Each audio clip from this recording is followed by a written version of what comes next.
It's 6 o'clock. We'll call the meeting to order. If Phil can lead us in prayer. Let us pray. Dear Heavenly Father, God, we come to you today, Lord, thanking you for this day that you've granted us, Lord, all the blessings of life. God, we thank you for our community that we love so dearly.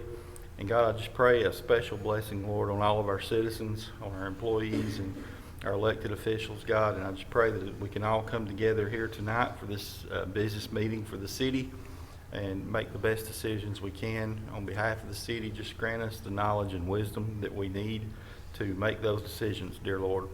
Please grant us your grace and mercy, Lord, to grant us traveling graces back to our homes this evening. And it's all these favors and blessings I ask in the name of Jesus Christ. Amen. Amen. So we have a special treat tonight. We've got the Cub Scout Pack 207 is going to lead us in the pledge to the flag. So if you guys can come up and lead us off.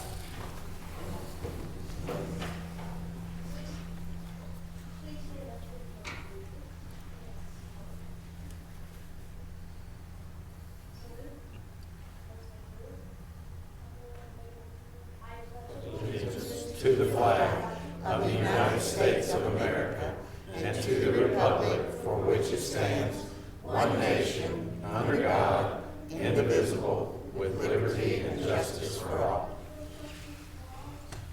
Thank you, fellas. Thank you, guys.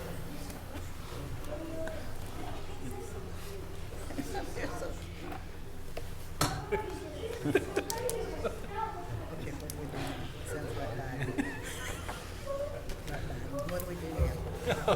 Where do we go? Inside this. So next is to consider the agenda for adoption. Do we have a motion to approve? So moved. Second. Please vote. What did you just do? Carries 5-0. Item 5, we need to adopt the meeting minutes for the work session of October 4th, 2022. Do I have a motion? Motion to adopt. Second. Please vote. Carries 5-0. Next, under acknowledgements, proclamations, and resolutions. First, I need to call our chief of police up to the front. We have a friendly wager on the Georgia-Alabama game, or Auburn game every year. And every year he has to wear Georgia. So we need a picture for the paper up front. We do, you might not.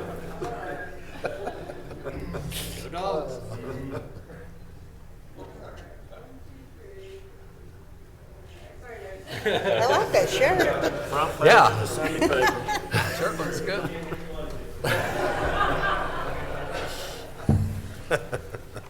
But he's always a good sport, and he looks good in red. Maybe I'll retire. Might be a different one. So, next we've got a proclamation for Family Promise Week.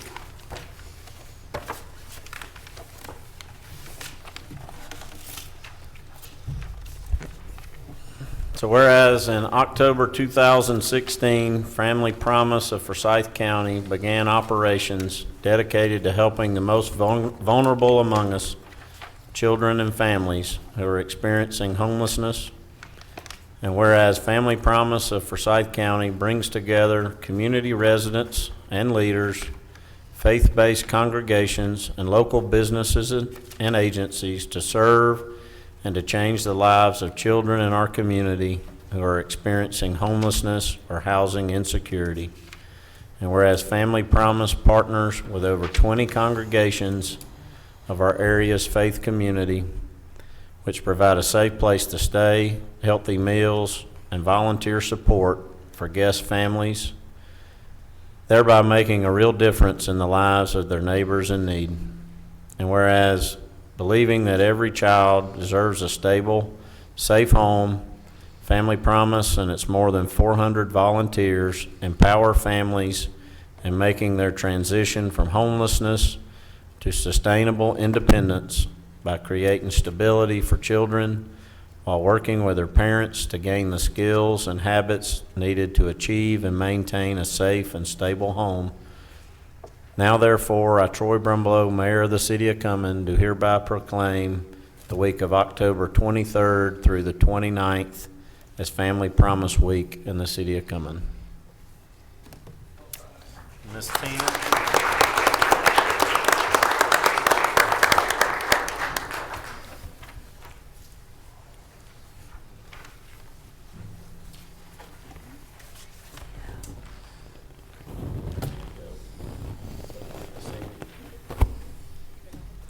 They couldn't come on up.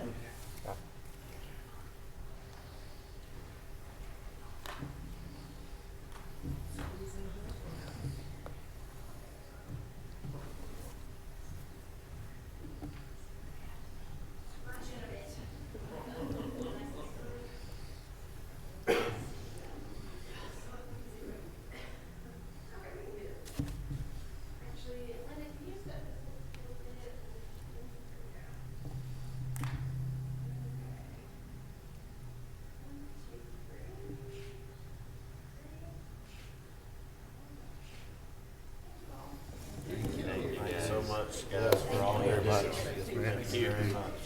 Yes, sir. Thank you. Thank you very much. Thank y'all.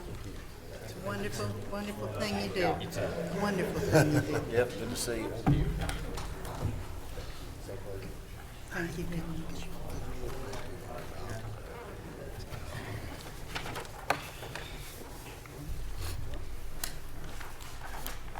So now we have another proclamation for National American Indian Heritage Month. Whereas the history and culture of our great nation have been significantly influenced by American Indians and indigenous people, and whereas contributions of American Indians have enhanced the freedoms, prosperity, and greatness of the United States of America today, and whereas Native Americans' customs and traditions are respected and celebrated as part of a rich legacy throughout the United States, and whereas Native American Awareness Week began in 1976 and recognition was expanded by Congress and approved by George H.W. Bush in August 1990, designating the month of November as National American Heritage Month. Now therefore, I, Troy Brumbelow, Mayor of the City of Cumming, do hereby proclaim November 2022 as National American Indian Heritage Month.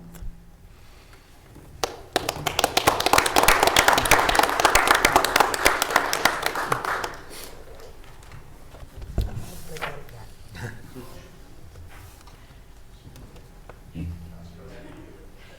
you go, big guy.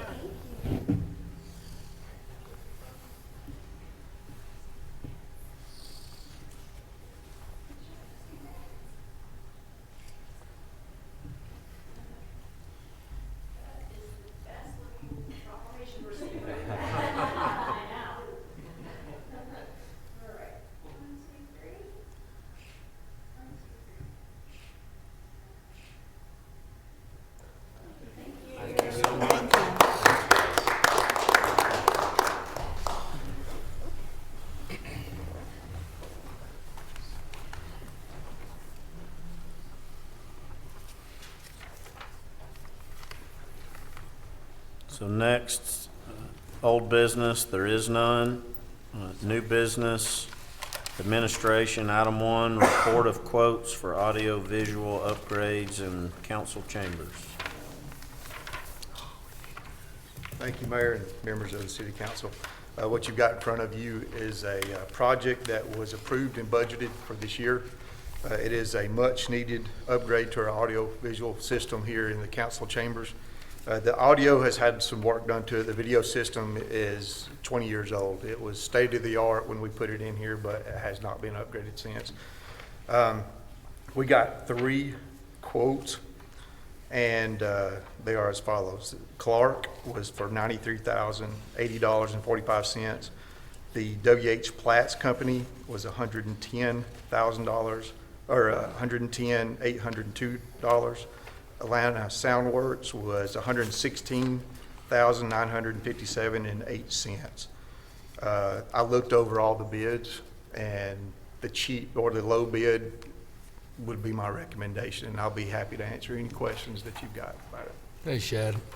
Does this include anything for station monitors for people to present things for? Yes, to it? Oh, it does? absolutely. Okay. So every council position will get a monitor.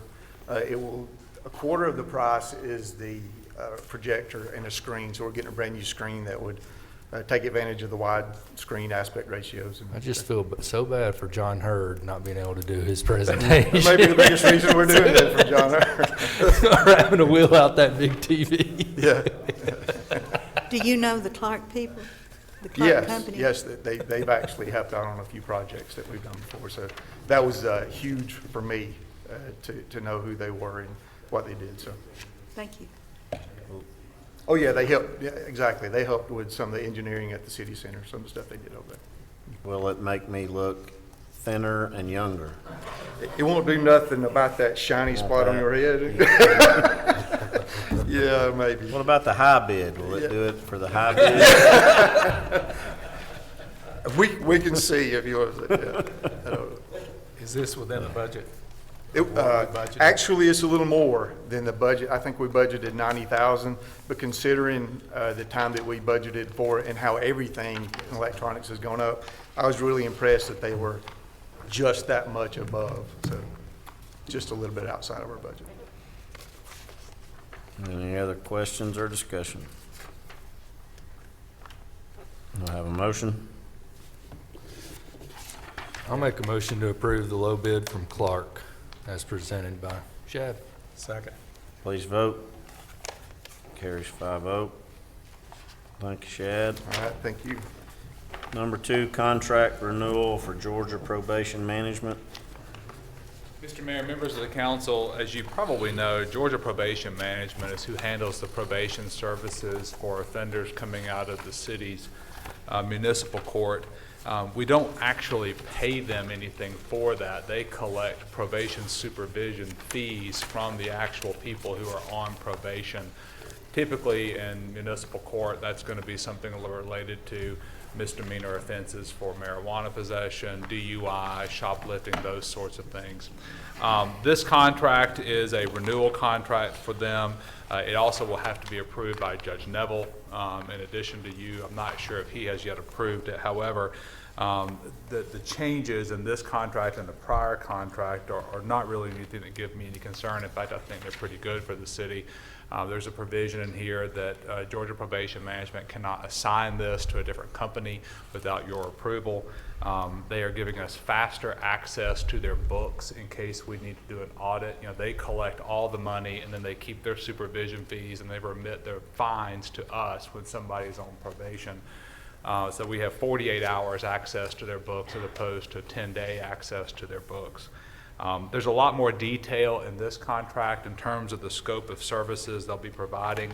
There's a new requirement that they will have to post a $25,000 performance bond so that if they do screw up and then they don't have the money to pay us how they screwed up, there's a bond in place that will cover that. We do spell out in this the pretrial intervention program that was not spelled out in the previous contract, and there's a dispute resolution clause that was not present in the previous contract. If you want to look at it, you're more than welcome to take some time to look at it. But generally, I actually believe this contract to be a better contract for the city. And Judge Neville gets final. He has to approve it. It's actually the way it works is it's a contract with the court, but it requires the council's approval as well. That's what I thought. Yeah.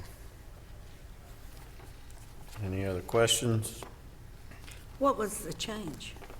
I just listed them. All those things I just listed were the changes in the contract. Oh, okay, what you said. Did the money, the $25,000, that didn't change, did it? That wasn't in there before. So that bond that's in there where they have to post a bond for their faithful performance wasn't required before. It's a new requirement. Okay, thank you. Mm-hmm. I don't know if the supervision fees they collect have changed, but again, we don't pay that. The criminal defendants pay that. And we don't really have anything to do with what they charge, do we? It's regulated at the state level in terms of the maximum they can charge. So we don't get involved in that. Did Judge Neville want to talk to any other groups or anything like that about? I don't know. I mean, that's really his call. He hasn't mentioned it to me, certainly if there is anybody else that he wants to talk to about this. Feels a little weird not having his input about that while we're approving it, and then he could technically say, no, let's go with another group.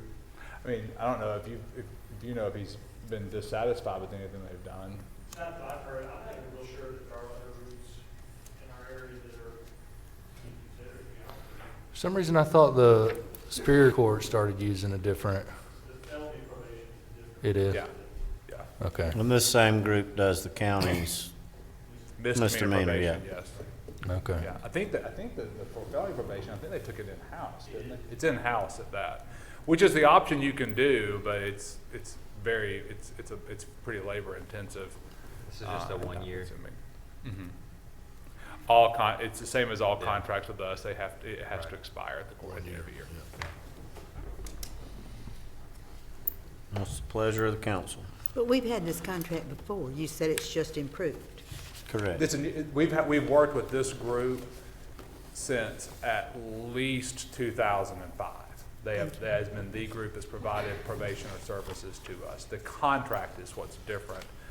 And part of that is, I think, that since the last time this contract was done, Georgia Probation Management is now owned by, they have a new owner. Steve and Leslie Page, who you may know, were the prior owners, and this is a new group that owns it, and they had a new contract. And as I've said, nothing in the contract concerned me. I actually think it's a better contract for the city. Thank you. Does anybody need any more time? Good? Good. I'll make a motion to approve the contract as presented in our packet. Second. Please vote. Carries 5-0. Thank you, Kevin. Item B, planning and zoning. Number 1, zoning ordinance amendment for design review guidelines, information only. Yes, sir. Thank you, Mr. Mayor, members of the council. As I said, it is information only, but I wanted to just present this to you, discuss with you a little bit, maybe answer any questions you might have, but mainly just to get it before you to review this. As you know, we just completed our 5-year update of our comprehensive plan, and as part of that effort with the steering committee, which Councilman Cochran and Light were on, it came out of this that we wanted to try to do some put together some design guidelines that we have, and these are architectural design guidelines for what we're trying to look for in the city for certain areas, but certainly for commercial design guidelines. So the effort really began there, and what you have before you there is you have a draft ordinance, some language in it. It'd be a zoning ordinance amendment creating a design review ordinance. We looked at a couple of different processes as far as to how to do that. We thought about a design review board, but we opted to go for a different method, which is basically an applicant.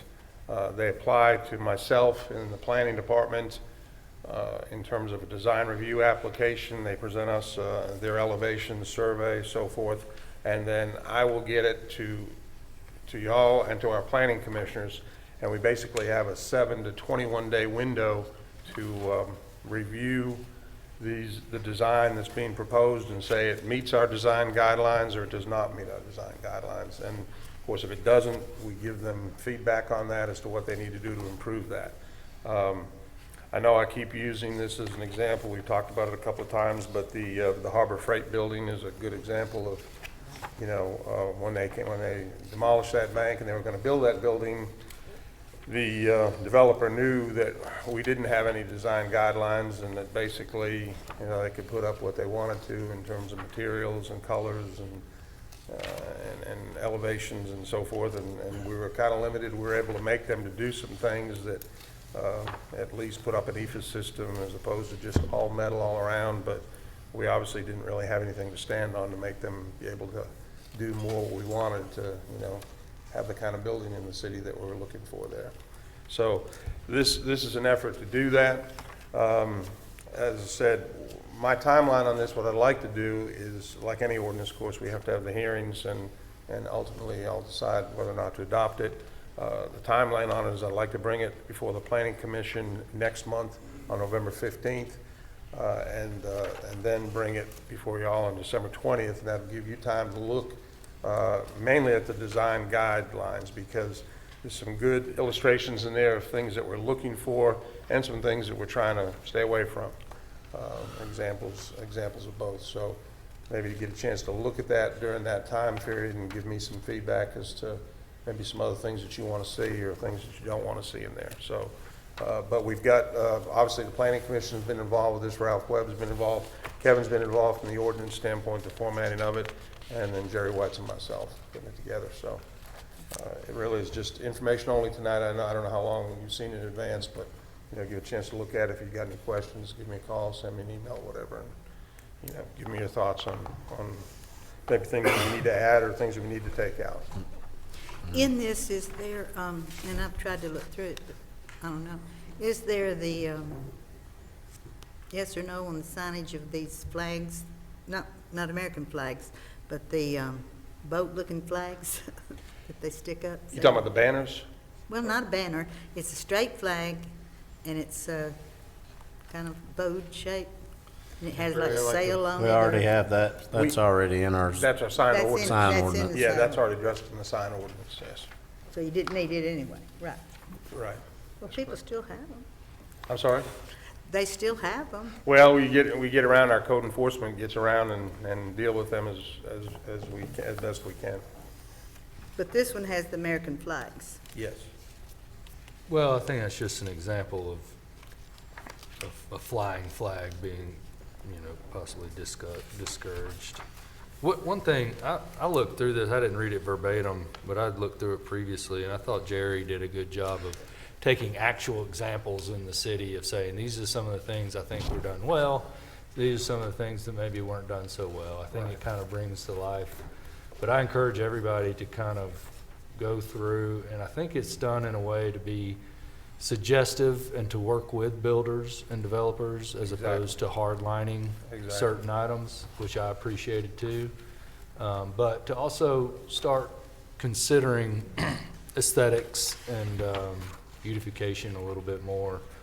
And I think it'll be a good thing, And Scott, I agree with you, the way Jerry proposed the design review board was a little onerous, but I wouldn't mind if anybody else wanted to consider some sort of process, not just administratively, maybe not a public hearing, but somebody maybe outside of your group too, also being as part of that review.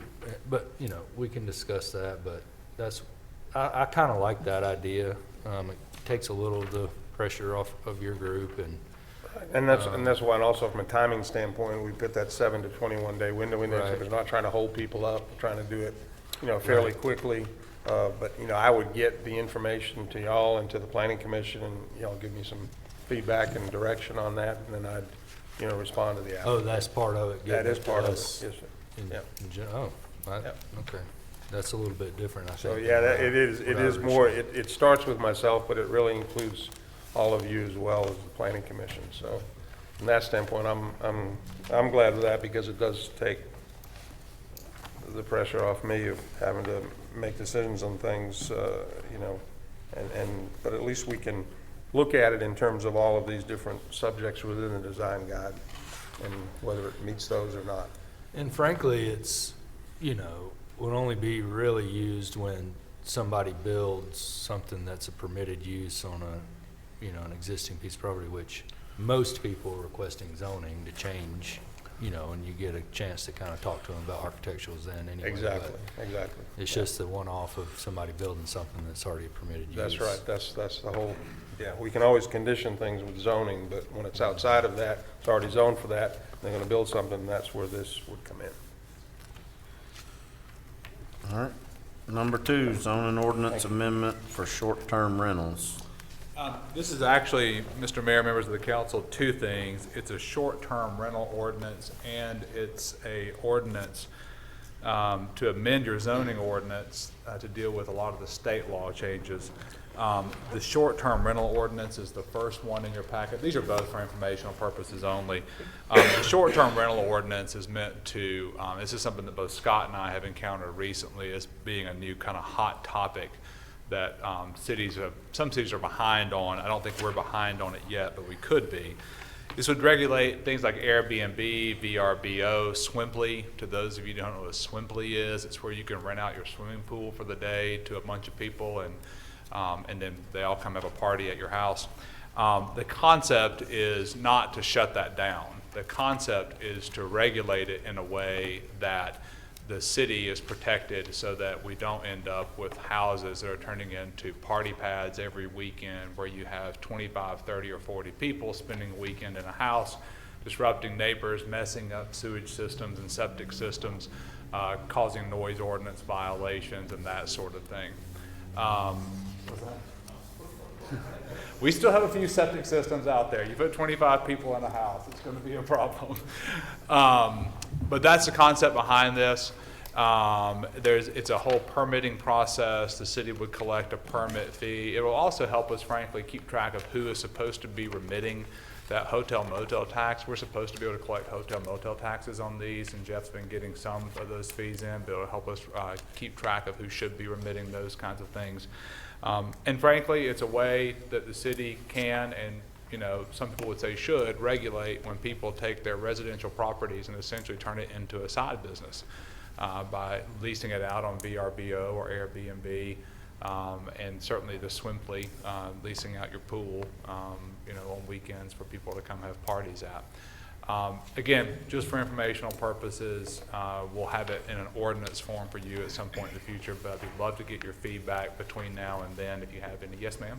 Do individual citizens usually notify and pay the hotel tax? No, that comes from the places like Airbnb and Right. VRBO. That gets collected there, yes. But individuals don't usually. No. But if somebody, I'll just tell you though, like if somebody were to, I don't even know if this still exists. Does Craigslist exist anymore? If somebody were to go put their house on Craigslist for a weekend, that person should be doing that. Whether or not they are, we don't know. But what would end up happening, a lot of times what happens in other jurisdictions that have adopted these kinds of ordinances, they'll go out, and once the ordinance is adopted, the chief gets a noise complaint from somebody and he sends one of his officers out to investigate it. They show up at the house and then they find out, well, none of these people live here. They rented the house for the weekend. The next week, after the noise ordinance is dealt with, Scott's department can go out and can find the owner of that property, let them know that we have a process for this, and then we can get the permit, we can get the house inspected, make sure it's safe to have that many people in it, or it's appropriate to. Make sure if they are on a on-site sewage disposal system, is that better? That the county health department has inspected it to make sure it's functioning properly so we don't get that kind of a problem. And then that individual will be expected to remit that tax at that point. But as of right now, if he gets the noise ordinance complaint, there's nothing that we can do. It's a noise ordinance complaint, they deal with it, and then you go on from there. Other jurisdictions, I know sometimes this question gets asked, other jurisdictions around us have adopted this. Forsyth, Cherokee have both adopted this. The city of Cleveland and White County both have these. The city of Alpharetta has an ordinance that's similar to this. So it's, Has our county adopted one? yes, ma'am. Finally, they did. Theirs is very restrictive, and it's only allowed on 5 acres or more and A1 zoned property. Their problem, though, they were having was on the lake, Right. so we don't have to worry about that as much. And if Any there are other no questions? The second ordinance is, again, just for informational purposes, I know you guys have heard me talk before about how the General Assembly has adopted a lot of changes to the zoning code. And it's going to require, it changes the appeal process for zoning decisions and for variances. It changes some notice requirements that we'll have to comply with. And in going through your ordinance, some of them were just a matter of changing the notice requirements and notice dates and that sort of thing. I want to go ahead and point out probably the biggest change that this has caused us to consider, and this is our proposal that's come to you, and I have worked with Scott and with Phil on it, is a change to how variances are handled. And here's the big driver behind that. Administrative variances are now going to be considered under the new law quasi-judicial decisions. And as a quasi-judicial decision, if Scott makes a decision on an administrative variance and someone disagrees with it, the appeal would not go to you. It would go to the Superior Court. And rather than put us in a situation, not that Scott has ever made a bad decision in his life, but rather than put us in a situation where the decision of one member of your staff could put you in Superior Court, we thought it better to remove administrative variances from something that was within his power to grant or deny. And instead, we have placed those with the Planning Commission. In fact, we've placed all variances at this point with the Planning Commission in this proposal, because the concern is obviously that if you start getting administrative variances and you guys are then deciding every one of those things, that you're going to have times when your entire agenda is going to be nothing but public hearings on variances. Realizing, though, that that means that the decision of the Planning Commission is what's going to end up being appealable to the Superior Court, we have tried to address that by putting a provision in this ordinance that allows Scott, as your zoning administrator, in a situation where a variance is going to have potentially far-reaching consequences, it could set a big precedent in the city, something that would be of concern to the city council. Scott has the ability to pull it from the Planning Commission and bring it directly to you instead, in which case then it would be you who are deciding it and your decision that ends up getting appealed to Superior Court. It's a new day, and I will be very honest with you. When you read the law, it's not the first thing you think of when you realize that administrative variances are now going to be subject to that provision, and I don't necessarily know that the General Assembly realized it when they wrote it, but it was kind of one of those aha moments that everybody has had after the fact, and they may address it in the future, but at least for now, it would be our recommendation that we get rid of administrative variances, just deal with all variances the same way. And that would be the way that we came up with doing it. Yes, I don't recall us having a lot of variances come before us. They're typically stuffed inside of a zoning application. Now, if you get a variance request that comes to you as part of a zoning application, the plan is that we'll treat it the same as we always have, which is what the Planning Commission does, is they just make a recommendation for approval or denial, because you're not going to get the variance without the rezoning typically, and the way those work. So when you see them, it's usually combined with a zoning application. So what variance, give me an example of the variance you're talking about. Somebody pours a concrete foundation in a neighborhood, and the concrete foundation gets poured when somebody isn't there, or they didn't pull off the measurement right. And the foundation that ends up being poured is 4 feet too close to the property line, or is within the building setback line, and they have to come to you to seek a variance. Or they have a weirdly shaped lot, and they can't fit their house on the lot unless they seek a variance to go within that building setback line. I keep using building setbacks because it's just the easiest thing to think about. That's probably the most common. But Kevin, isn't our process now for a variance only that we sit as the ZBA, this board? Yes, that would be the process. So in now. that function, though, that is a quasi-judicial function. That also hears administrative appeals, to where if somebody appealed a decision Scott or whoever made, they would appeal it to our ZBA, which is the city council. But that can't happen under state law now. None of that can happen anymore. An administrative decision that Scott makes that doesn't qualify as and we're getting into the details of this law now, but doesn't qualify as a quasi-judicial decision, where he's taking a request, he's applying factors to it. I mean, you have to get into that definition. But my point is if our process is already that we sit as the ZBA in variance decisions, why would we not sit for the, so do you get a lot of administrative variance requests then, Scott, I guess? Not a lot, but I do get some. So the concern would be that it would overload our agenda. That was our concern, was when we talked about it as your staff and your council, we were concerned that, especially, and, I'll just say, with the increased amount of development we have going on in the city, I expect that we're going to have more of these kinds of issues when foundations start getting poured in some of these neighborhoods that are going up, or they realize they can't build on a lot unless they do something funky with it. That was our concern, was we didn't want to overload you guys with just a ton of variances when, you know, there are other ways that we could deal with it and still have that mechanism to give you the big ticket items, the ones that are going to set precedent. You know, if you end up, I'm using this as an example, but if you end up in a situation, I had a case several years ago in the county where a surveyor surveyed the property line wrong. It was the surveyor's fault.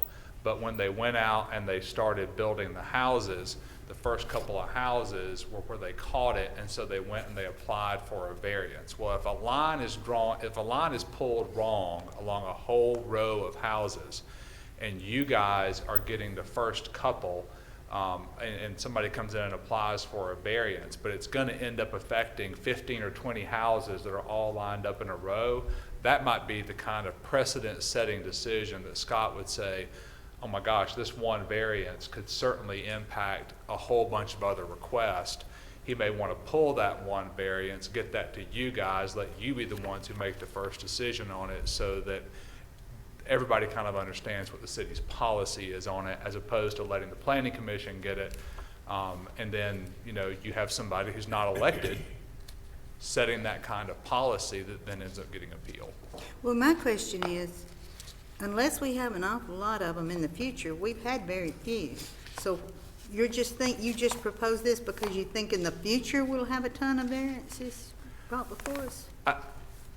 The concern is more along the lines of, yes, the concern is that if we end up having a lot more variances, especially as development picks up in the city, that we're going to be bringing you, and we would have to bring them to you, especially with the administrative variances that I'm concerned Well, about. and the first part of that is, Linda, they changed the law to where administrative variances are treated differently now. So Yeah, Kevin's thought, I okay. think, is a good one, that it needs to be more empowered with the board first Because off. as it was, and correct me if I'm wrong, let's say if it's a tiny variance, Scott could handle it.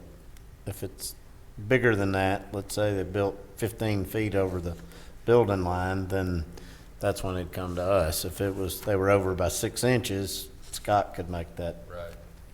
But now that determination. decision's, could wrap Scott up in litigation on his own. And how did the law change exactly? The General Assembly changed the appeal process for anything that they defined as a quasi-judicial decision. Gotcha, And gotcha. that's the problem. The Scott's decisions are quasi-judicial. So used to, Gotcha. if they disagree with small his as they are. decision, they could appeal that to us.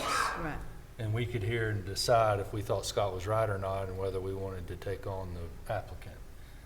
And now they would have to appeal Scott's decision to the Superior Court, which They do the same thing if somebody appeals the council's decision, it goes to the Superior Court? Yes. Yeah. Right. Every decision, every appeal now, just, we skip any of our internal appeal process. You go straight to Superior Court on it. The other thing I will point for out. just the quasi-judicial things, which Right. are just variances or administrative determinations. Or No. appeals. Or of zoning administrative. decisions. Your final I'm zoning sorry. decision, yeah, we'll go straight. But if to somebody Superior Court. appealed an administrative determination and then we made a decision, it's more like a court case. We sit in a quasi-judicial function. And those are what are automatically appealed. But no, if somebody builds over by 6 inches and the council gives them a variance, somebody can still appeal that to the Superior Court. Yes, a neighbor could, or Right. something like that, yeah. Correct, yes, sir. So really, it's just, who do you want to have here, at planning or us? Doesn't matter to me, and I like I guess it's one of Superior. those, if it can come to us, and then if it gets to be too much, then change it later. The other thing we thought of was those planning commission meetings are really short sometimes. Right. We can give them some more work to do. So, They make the big bucks. We just gave them a raise last year. Right. there you go, you gave them a raise. But if y'all want to change it, again, that's why we brought it to you, not in ordinance form. If you want to change it, if you have different ideas, either let me know, let Phil know, let Scott know. Because we have alternates. We have an alternate of this where every variance does come to you. But that's just not the one that after we talked about it, we thought was best, but it's your decision at the end of the day.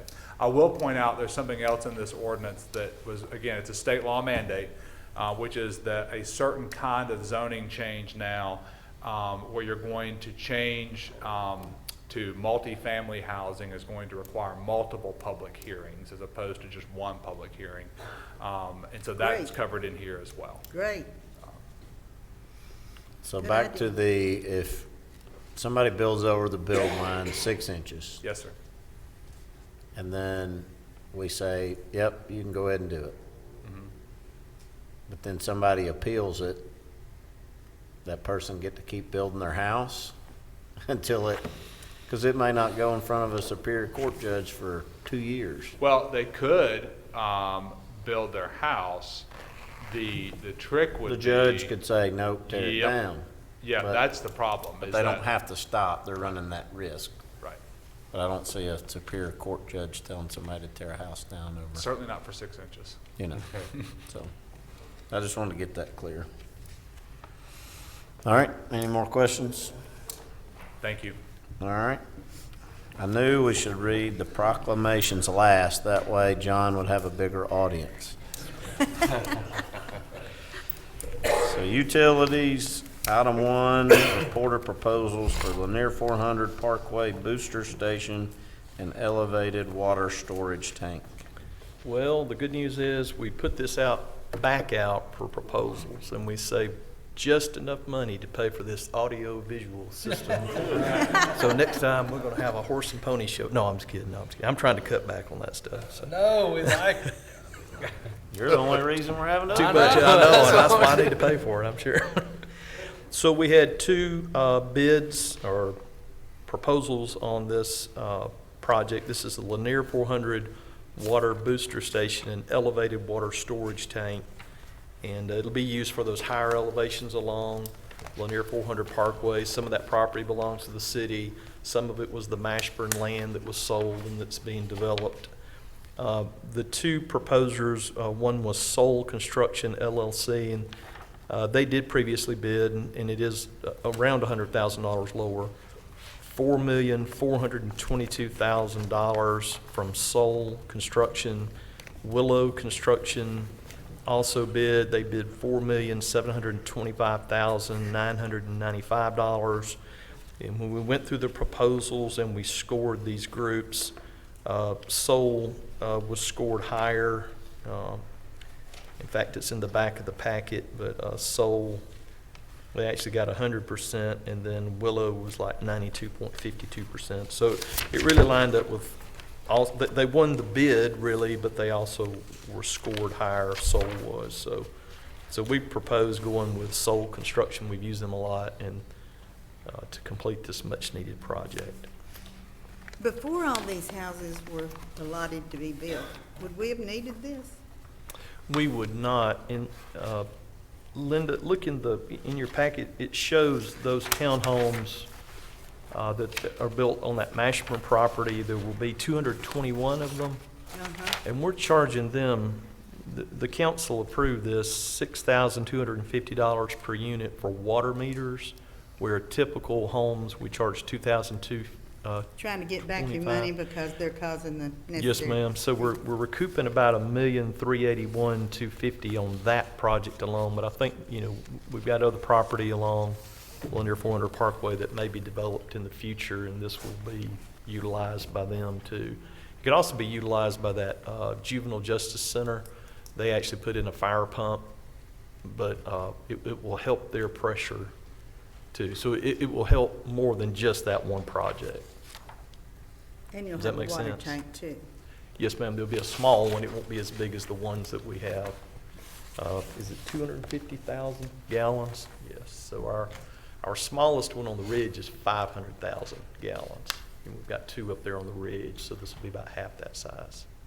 It'd probably be a spheroid, is that right? It'll be a spheroid, kind of like the Siemens tank on 400. Yes, kind of So like I'd have to say come home instead of coming home. Can't get it all on there. We'll have to put a light on it or something. I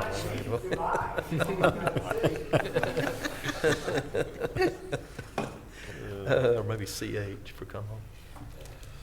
Any other questions? Have a motion? yeah, I'll make a motion to approve Soul Construction for $4.422 million for the construction construction of a water tank, elevated storage water tank in Brewster. Second. Please vote. Carries 5-0. Thank you, Mayor and Council. Thank you, John. Announcements, there are none. Executive session. Yep. Have a motion to go into executive session. So moved. Please vote. Carries 5-0. Thanks, everyone, for coming. We